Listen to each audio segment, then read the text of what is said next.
গ্রীষ্মের এক পড়ন্ত বিকেলে এক প্লেট ভর্তি টক ঝাল চানাচুর মাখা দিয়ে আজকের ভিডিওটা শুরু করলাম। গরমের দিনে বিকেলবেলা দেখবে একটু টক টক ঝাল ঝাল খেতে ভালো লাগে, কিন্তু সব সময় বাইরে যাওয়া পসিবল হয় না, কিনে আনাও পসিবল নয়।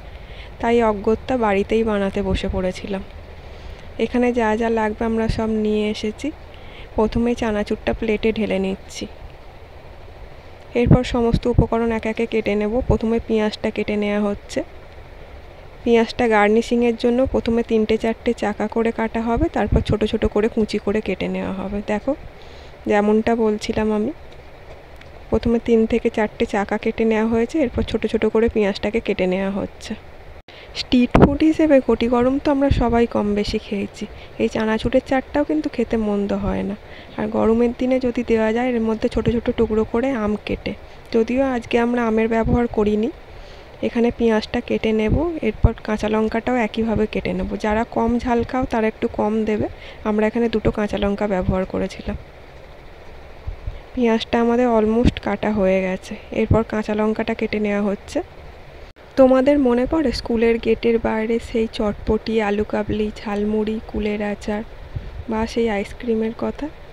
কি রঙিন ছিল বলো দিনগুলো, যা এখনকার বড় বড় রেস্তোরাঁতে দামি দামি খাবারেও পাওয়া যাবে না।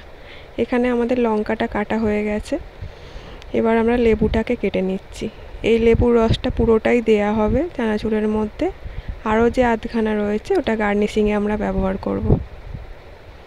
লেবুর দানাগুলোকে পরিষ্কার করে নেওয়া হচ্ছে, কারণ দানাগুলো মুখে পড়লে মোটেই ভালো লাগবে না খেতে। আর এখানে আমরা একটু কারি পাতা ভেজে রেখেছি। শুকনো খোলাতে প্রথমে পাতাগুলোকে নেড়ে অল্প তেল দিয়ে ভেজে রেখেছি। এই কারি পাতাটা দিলে খুব সুন্দর একটা গন্ধ হবে, আর খেতেও খুব সুন্দর হবে। তো এটা দিয়ে আজকে চানাচুরের চাট বানাবো। তোমরাও বাড়িতে ট্রাই করে দেখতে পারো। দেখো, পাতাগুলো ভাজার পর একদম মচমচে হয়ে গেছে, আর এগুলোই গুঁড়িয়ে দেওয়া হবে। তো চলো চাটটা বানিয়ে ফেলি। প্রথমেই পেঁয়াজটা ছড়িয়ে দেওয়া হচ্ছে চানাচুরের ওপরে। পুরো পেঁয়াজটাই দিয়ে দেওয়া হবে। আমরা এখানে 100 গ্রাম চানাচুর ব্যবহার করেছিলাম। তোমরা চানাচুরের পরিমাণ অনুযায়ী পেঁয়াজ কাঁচা লঙ্কা ব্যবহার করবে। আর যারা ঝাল খাও না তারা একটু কম ঝাল দেবে। একদম ঝাল না দিলে আবার খেতে ভালো হবে না, কারণ যেহেতু টক পড়বে এর মধ্যে, একটু ঝালটা দেওয়া ম্যান্ডেটরি। তো কাঁচা লঙ্কাগুলোও দিয়ে দেওয়া হলো। এরপর দিতে হবে সমস্ত মশলা। চলো দেখে নিই এখানে কি কি আমরা ইউজ করেছি। তার আগে কারি পাতাটা দিয়ে দেওয়া হচ্ছে। কারি পাতাটা এইভাবে হাতের সাহায্যে গুঁড়িয়ে দিয়ে দেওয়া হবে।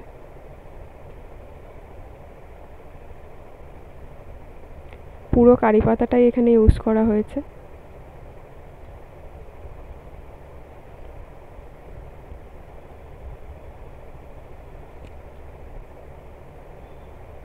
এরপর দিয়ে দেওয়া হচ্ছে একটু সাধারণ লবণ। যে পরিমাণ লবণ লাগবে তার অর্ধেকটা সাধারণ লবণ আর অর্ধেকটা বিট লবণ ইউজ করা হবে, তাতে স্বাদটা আরও বেশিই ভালো হবে। এরপর দিয়ে দেওয়া হচ্ছে একটু লাল লঙ্কার গুঁড়ো। চাইলে এখানে কাশ্মীরি লঙ্কাও ব্যবহার করা যায় কালারের জন্য। এরপর দিয়ে দিচ্ছি বিট লবণ। বিট লবণ আর চাট মশলা ছাড়া চাটটা কিন্তু ঠিক জমে না। তো বিট লবণটা দেওয়া হয়ে গেছে। এরপর দিয়ে দেওয়া হচ্ছে চাট মশলা। সমস্তটাই চানাচুরের পরিমাণ মতো দিতে হবে। এরপর উপর থেকে দিয়ে দেব পাতিলেবুর রস। আমরা এখানে একটু বেশি টক দিয়েছি, যারা টকটা কম খাও একটু কম করে দেবে। আর যদি এখানে তোমরা কাঁচা আমকে ছোট্ট ছোট্ট টুকরো বা গ্রেট করে দাও তাহলে পাতিলেবুটা কম ব্যবহার করলেও হবে। আমরা যেহেতু ব্যবহার করিনি তাই 2টো লেবুর টুকরো এখানে ব্যবহার করেছি। কাঁচা আমটা দিলে একটা খুব সুন্দর গন্ধও হবে। যাই হোক, আমাদের কাছে ছিল না সেই মুহূর্তে, তাই দিইনি। এবার পুরোটা ভালো করে মিশিয়ে নিচ্ছি। মোটামুটি আমাদের চানাচুরের চাট রেডি। শুধু একটু সাজিয়ে গুছিয়ে দিলেই হবে, কারণ দেখতে ভালো না হলে খেতেও ঠিক ভালো লাগে না। চামচের সাহায্যে পুরোটা মিশিয়ে নেওয়া হলো। জাস্ট হালকা হাতে ওপর নিচ করে নেওয়া, আর কিছুই নয়। এরপর চলো গার্নিশিংটা করে নেবো। আর গার্নিশিংটা করব পেঁয়াজের স্লাইস দিয়ে, লেবু দিয়ে, তার সঙ্গে একটু কাঁচা লঙ্কা আর কারি পাতা। এখানে প্লেটটা দেখতে ভালো লাগার জন্য প্লেটের নিচে 4টে কারি পাতা চারধার দিয়ে আমরা সাজিয়ে দিয়েছি। এবার ওপর থেকে পেঁয়াজের রিংগুলো সাজিয়ে দিচ্ছি। 4টে পেঁয়াজের রিং এখানে আমরা ব্যবহার করেছি। পেঁয়াজের রিংগুলো আমাদের দেয়া হয়ে গেছে। এবার ঠিক মিডিল পজিশানে পাতিলেবুটা বসিয়ে দেব। পাতিলেবুটা আমাদের বসানো হয়ে গেছে। সাইড দিয়ে দিয়ে দেবো একটা কারি পাতা, একদম ফ্রেশ কারি পাতা, এটা কোনো রকম ভাজা নয়। আর ওপর দিয়ে দিয়ে দেবো একটা কাঁচা লঙ্কা দিয়ে গুছিয়ে পরিবেশন তো রেডি। এবার শুধু খাওয়ার অপেক্ষা।